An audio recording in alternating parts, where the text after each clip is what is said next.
Hello, good morning. Oh my, good morning. How are you feeling today? Oh, it is an important morning. Everything is going just fine.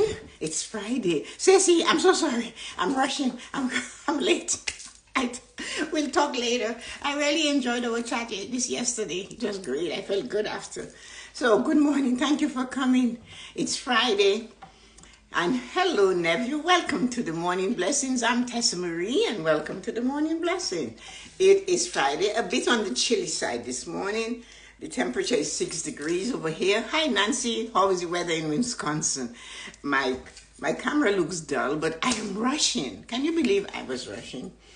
I ended up in a chatting, and I was rushing. So, how are you guys feeling today? It is amazing.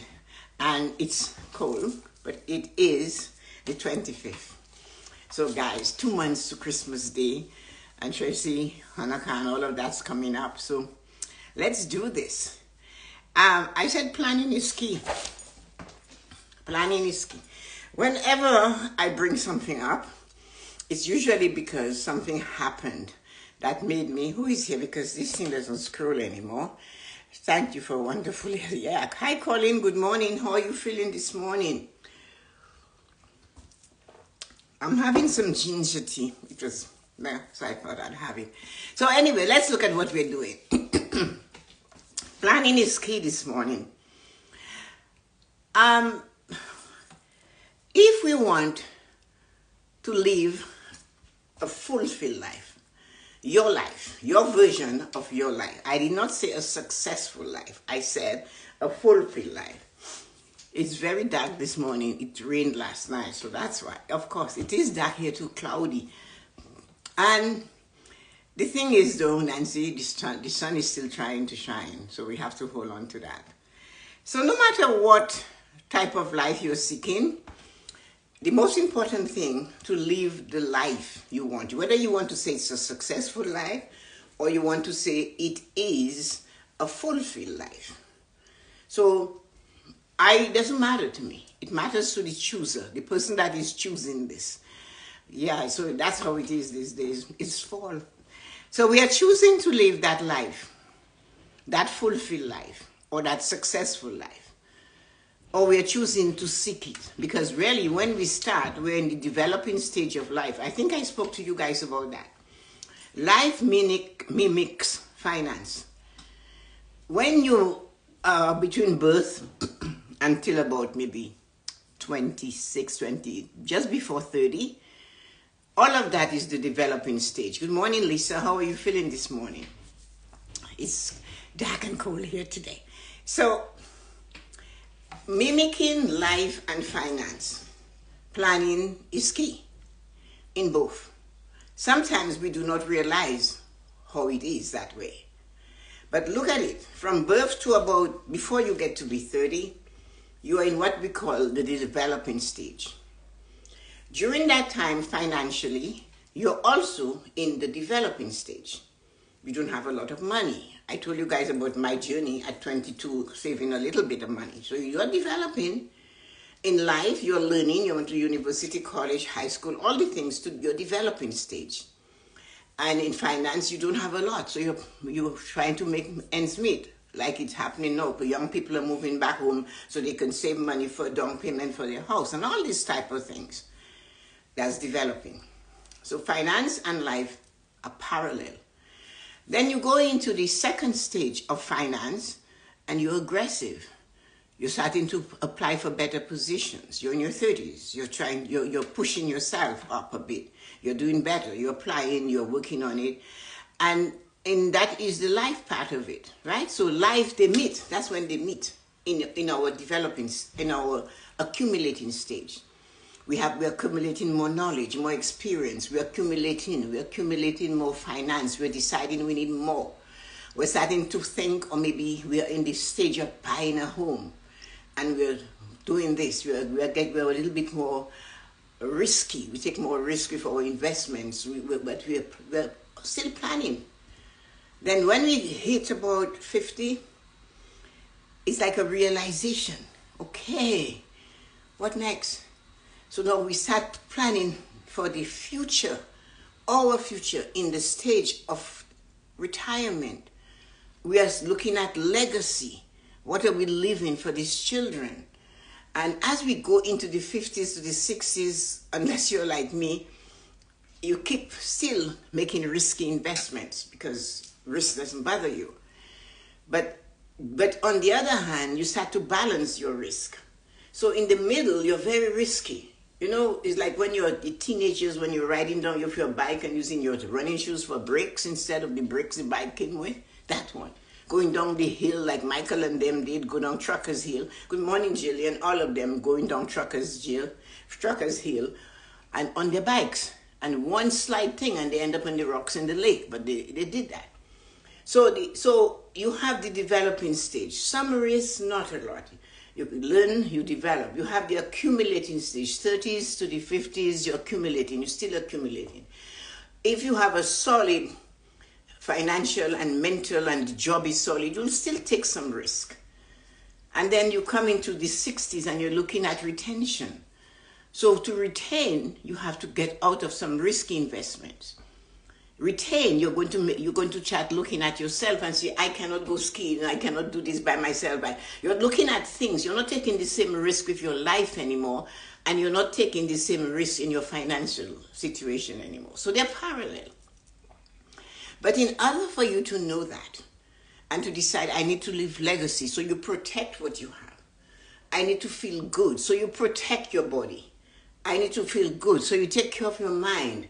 Emotionally, you get detached from things that we're going to call drama. You stay away from the drama.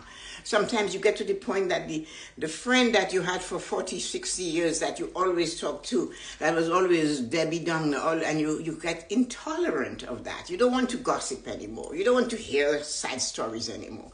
That starts hitting you in your 60s. And you want to feel good. You look for things. You're learning. You change some of your health habits. Your body always gives you that message. If you believe that your body does not talk to you and tell you what to do, well, then you're not here. But your body is on constant communication with us. Feelings. It's always feeling. Our word of the year, feeling. That's what our body does. So what you're doing in the late 60s, getting into where I am, is you in a sense, mentally, opinionated people, assumptions from others, what they think of you, you don't give a shit. You throw caution to the wind. You don't care. And when you get to that point, it's all about you. So you have to get there, but you need to plan. So I brought you all that way. And many times you've heard me say, I am living the life that I planned. Every bit of it.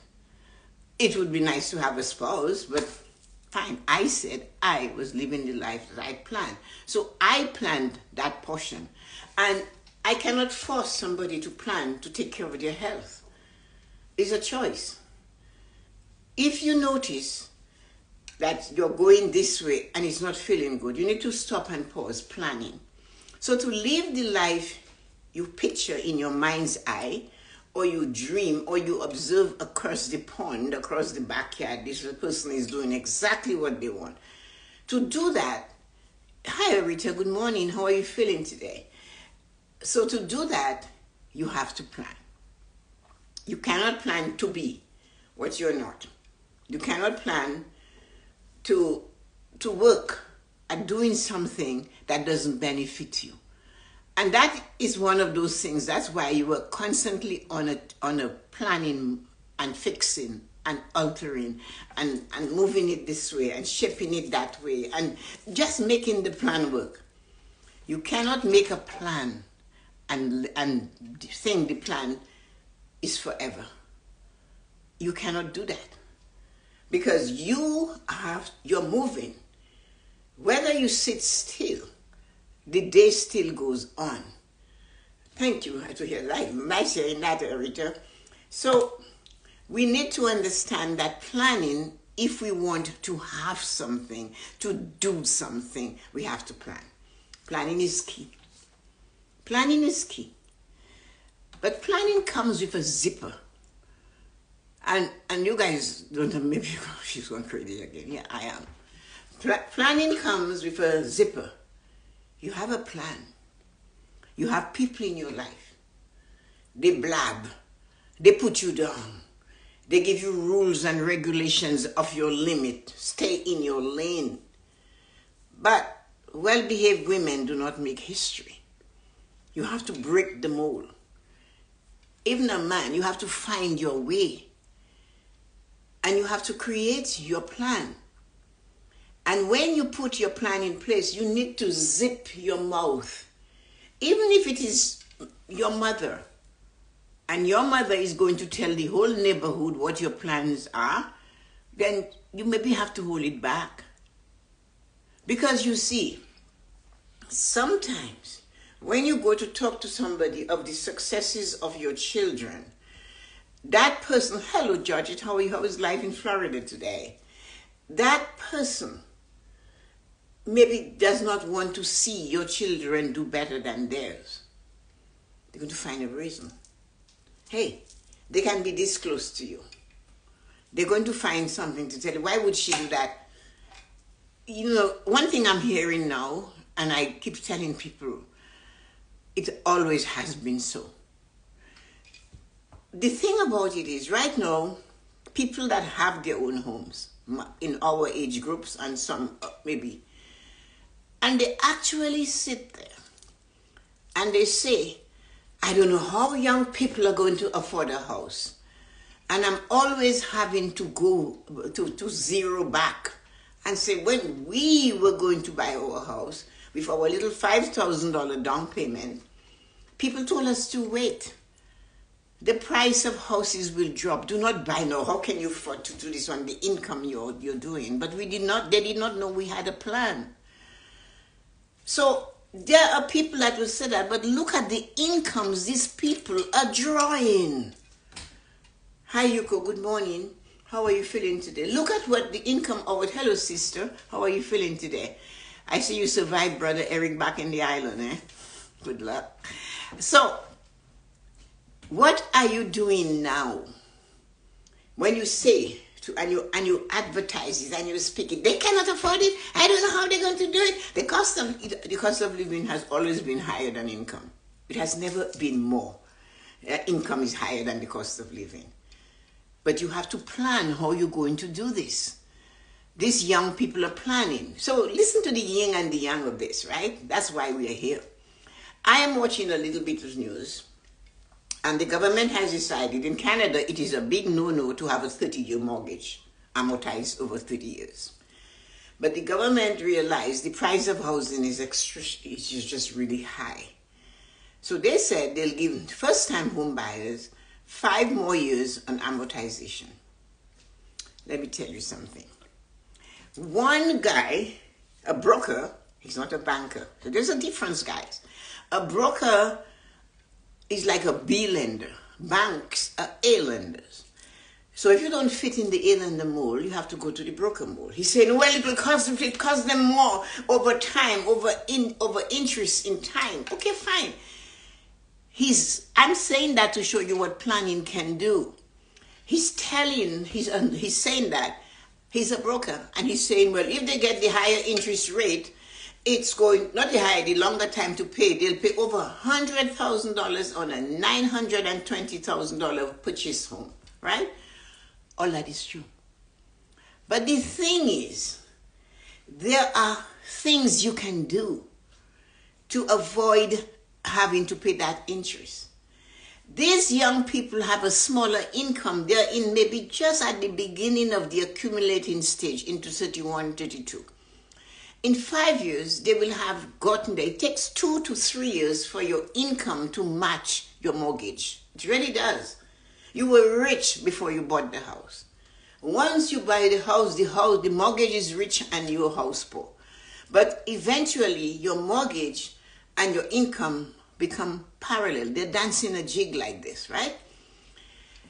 Nowadays, you can sit on your computer at home and look at your mortgage. I tell my people that I coach on finance, cut the tail off. Cut the tail off. So you look, your mortgage payment is $10,000. I'm just putting numbers out there. There is $500 at the end and 67 cents, all that.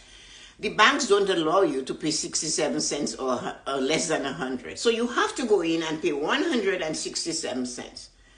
Every month, you just cut off the tail. There is no interest on the zeros. But that tail you cut off, when you do that, it will tell you right there on the computer, hey, your amortization has dropped by 2 weeks. So you say, oh, it's 2 weeks. But it's 2 weeks of not paying interest on that because you zeroed it. You go to the bank. You have a choice. Pay your mortgage bi-weekly. Paying it bi-weekly, you're paying a month off of payments in the year. Bi-weekly is 26 payments. Monthly is 12. Right? So you get one, so it's 24 payments there. And there you have 26. So you have a whole month, you pay more. They can also take advantage of that. So they said your mortgage payment is $1,560.75. I look at it and I say, okay, can you make that, pay them $561, drop the 75 cents, or maybe make it to $550? It's $10.75 more every 2 weeks. That drops another month of the thing because you're doing it bi-weekly. So when you hear people telling people they can't afford to own a home, that is rubbish. Utter rubbish. Because everybody can do it. Their incomes are much bigger than ours. We can teach them how to manage debt so they do not go into it. But it's planning, you see. But there they are putting them down. So the person hearing it that does not have sufficient information about it or do not have the financial education to stick to it will give up. But planning is key to living a fulfilled life. A life where you own your own home, drive a car of your choice, be debt-free, mortgage-free, have money into your retirement account and disposable income to enable you to travel and maybe to give your children a gift every now and again, or to leave a legacy behind. All of that is planning. It's never too late to plan. You're alive. You have an option to create. Excuse me. You have an option to plan. You have an option to do something. So that is the extreme planning, because this is all I hear when I turn on the news. It's just and they're pontificating, and you want to just throttle them. Because yes, it's difficult, it's challenging, but their incomes are superb. They make a lot more money because we drilled into them to do better than we did. So do not fear that. Encourage them to understand money and plan everything. I have something I say to my friends from the Caribbean, my family, some of them, but not really all of them. When we're going home for vacation, I mean, you should see us. This thing is planned a year in advance. If the plane crashes and they have to identify these people by the clothes they left Toronto with, they would not know anybody, because just as it's landing, they're all in the washroom changing into something. There is a bathing suit for every day. There is an outfit for 3 times a day. There is everything you could think of. But we do not put that effort into planning our financial life, do we? The effort we put into planning a vacation, sitting on the computer until you get this deal. But you do not plan it when you have to realize, I bought a home, I had an inspection, they told me the furnace is 18 years old. Chances are I will need it. Plan for it. We don't plan, the furnace breakdown. But the same person will tell me, oh, we just came back from Hawaii. Didn't you know Hawaii is hot and Toronto is cold? And now you're sending this to me and telling me, what would you do now? You have to learn to plan. You know it has to be cleaned. Once a year, they ask you to clean your furnace, clean it. So you have to see it's planning. Put it and plan it. Take steps. Because to live that fulfilled life and not to be constantly worried and stressed over whether this or that can be done, it requires planning. We cannot just live in the world and go helter-skelter. There is no such thing. Where there is no planning, the people will fail. Where there is no counselors, the people will fail. That they tell it to us in the Bible. So we have to make sure we counsel, ask questions, get involved with others. Like I love my fireplace. It's a big deal for me. It's clean. I call them, it's what the fire department says your fireplace has to be clean once a year if you use it. I call them the cleaning. The furnace is clean. The filter is changed. Plan, because the day you wake up and they're not going, you will at least have the confidence of saying, fine, I did my best with that. Plan how you're going to advocate for yourself at the doctor's office. You have a body. And it tells you when it is not happy with what you have done to it. Instead of saying, I am aging, stop saying that. Aging does not mean you have to be sick. It does not mean that. Well, when somebody tell you what you expect, you're getting old. Well, tell them if you throw old things in the garbage, donate me to Salvation Army. Let somebody else use me if I'm that old. No. We have to advocate for ourselves. It begins with listening to our body. Plan. Plan how you want to be. I was in the supermarket for just a tenth of a minute yesterday. And I was just there. Another lady came and she's chatting and talking about something. And we smile at each other. The lady, the cashier, is chatting. The three of us are talking. I go to the butcher. And while I'm standing at the butcher waiting to pay, the same lady shows up. She said, we are following each other. I said, great. She said, you know what? I love the energy you have. You laugh. I asked you a question. I don't even know you. And so most people would just ignore. She asked me where I found something in the supermarket. So what I'm saying is that give a little bit of your smile to the world. Get engaged. You do not have to be angry at everybody you see. If you find yourself constantly being dissatisfied or angry, you cannot smile, everything you do is a chore, my recommendation to you is don't do nothing. Sit down and see what your body will tell you. So you have to make sure you plan everything. You're going out, go out and be your best. You do not have to have a feeling of anger. It's only person that hurts is us. Plan to live a fulfilled life. Feel good about where you are, because it doesn't matter. Even if you feel bad about it, it's not going to change because you do not like it. Dissect it and find out what it is there you can pull on and use to make you feel better than you did when you first got up this morning. You have a chance. That's what the lady said. Something she said, that's what happened.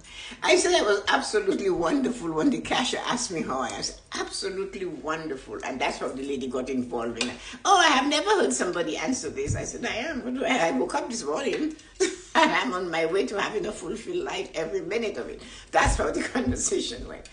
But when I was with Lisa in the last time I was in PA, and this lady was chatting away and said something to me, and then we were there laughing, and then I looked at her and I said, I'm going to just give her the opposite and see what she meant. I said to her, well, in that case, I'm coming back. And she said, you must be one of the 1%. I said, yes, I am. She high-fived me. I don't know the woman. I'll maybe never see her again. Hi, Marina. How are you feeling this morning? So what we have to remember, planning is the key to living your version of your fulfilled life. If you do not plan it, you will not be able to do it, to live it. But planning is not only keeping it in there, right? Planning is writing it down. Planning is fixing it. Planning is cutting it up. Planning is saying, it's like a tree, a plant. You cut a branch off. You prune it. You stand it up. And you play with it. You force it to develop for you. That is planning. You sit and you look at where you are in your life, in your emotional life. You keep your mouth shut when you have a plan that you know that if you put it out there, somebody is going to make it and take it and cut it up. If some people have told me that my parents told me I was not good enough, I'll never amount to anything. So why would you go tell the parent that you know is going to find fault if you're saving money to buy a home, or to mom, I'm working hard on getting out of debt. Dad, you know we are going on a vacation, I'm saving the money. How can you afford this vacation? I've been saving $10 a week for 3 years. Do the math, Dad. You know what I mean? So all of that, it's $520 times 3. You can go to Cuba with that, or wherever. So you have to remember, planning is key to living a fulfilled life. I am a planner. It makes life less stressful. You think? It's a simple thing. If you do not have a plan, you will not prosper, because you're going helter-skelter. You're pushing the credit card in the machine before you're thinking of how to pay for it. You know, I always remember, she made me still there, Jillian, when she was younger, and I opened her bedroom door one day, and all I saw was winners, blue and white, winners bags, winners. And I left it and I said, this girl needs to buy a house. So I went to Brian, I should have known better. I said, Brian, this girl has to buy a house. He said, she's so young, you can't put her. She's starting her father. Okay, fine. I said, she has to buy a house. And then I planted this seed in her. And I nurtured it. And she did. And when it's time to go in there and sign the papers, he's there, of course. And instead of encouraging her, he looked at this and he goes, oh, look at her little thin fingers. It's shaking. She can barely write the check. I looked at him, I said, listen to me. When she's putting the card in the machine, does her fingers shake? Shake? He looked at me and I said, no, you have a choice. You buy her one of those stores, or she buys a house. Which one are you going to do? That's what I asked him, just like that. Because when she's swiping and charging things, her finger does not weaken. I said, this is a big thing, but she's in the middle and we're on both sides of her. And today, she has this magnificent thing. It took 4 years to build. And this girl saved money, and and this room where I am in, Michael used to call it Mount Rushmore. So much more shopping she was able to do with the income she was making, lickety split, that we couldn't come into this room. But she bought the place anyway. And she was in her 20s. So this is what I am saying to all of us. Planning is key. And if you have a child, open their eye, encourage them little bit by little bit. And please do not join the gang that says that young people will never own their home. The banks want their money. The banks also know, the financial institutions also know that in 5 years they'll make more money. They are bending and twisting to accommodate them. Not because they love them, but because they want them. Because when you're finished paying debt, mortgages, no, you have money to invest. That mortgage payment is no longer here. So what do you do with it? If they're smart at the bank, they will know that. Like I used to get on it and make sure that I make them go a little savings, a little that, a little good time. We plan how to spend money better than how we plan to live our life. We plan how to go on vacation. We take time for that. But we are not planning our life. And planning is key to living a successful life. We have to make sure that we do that. Make sure it's a full plan, not concepts of a plan. Oh, you're an American. I'm not. Plan is definitely 100% the only way to get it done. It is. So we have to remember that planning is key. And you sometimes need a counselor. And the counselor doesn't have to be the parent who did it one way. That's your sister, of course it is. The counselor doesn't have to be the parent that did it one way. If the person is not keeping in tune with what's happening in the world, that is not where you go. So we need to make sure we realize these young people, give them the words you guys use, I don't use it, which is hope. But give them an ability to believe in themselves. It has nothing to do with hope. You want a home? Yes, you can. You can work on it. You can't sit back and just get it. You have to put some effort into it. And the child that tells you that when I grow up, I want to be wealthy, nurture it. It will not make them happier, but it will give them a sense of accomplishment. It will allow them to make sure that they have experiences without wealth they would not be able to have. Have a wonderful and amazing day. What a topic. It was crazy. Did you get it? I hope you guys got it. Tell me if you got it. So, Nancy, Stacy, Arita, Georgie, Lisa, Colleen, Don, my nephew, and Loretta. Yeah, give them hope. And when they say to you, they're going to do something, please watch which of your friends you tell it to, because it's none of your business to share. It's not your job. You do not share it. So your children have a plan, you stick with the plan. They gave you the honor. Hello, Ezra City. How are you doing, my dear cousin? They give you a plan that they have in mind, and they did not say to put it on the internet. They did not say to tell your friends, and they did not say to tell anybody, so you keep your flipping mouth shut. Because you do not anybody to send negative energy towards your children's plan. Let it go. And remember, their plan is their plan. It cannot be like your plan or the siblings before them. Leave them alone and let them do their thing. Have a great and wonderful weekend. Oh, what are you doing this weekend? It is just another nice weekend. So I might rake leaves. I might fool around and just being outside. I don't know what the weather is going to be like yet, but let's see what I can come up. I'll cook. I will maybe make myself a nice dinner and lunch. I'll cook. Because when it's like that, it's time to cook. I'm working tomorrow. You are young. Now is the time for you to work and save your money so you can do whatever it is, my dear nephew. I have no sympathy for you. Because when I was your age, I was working at the bank. I was running a ceramic business and I was designing clothes all at the same time.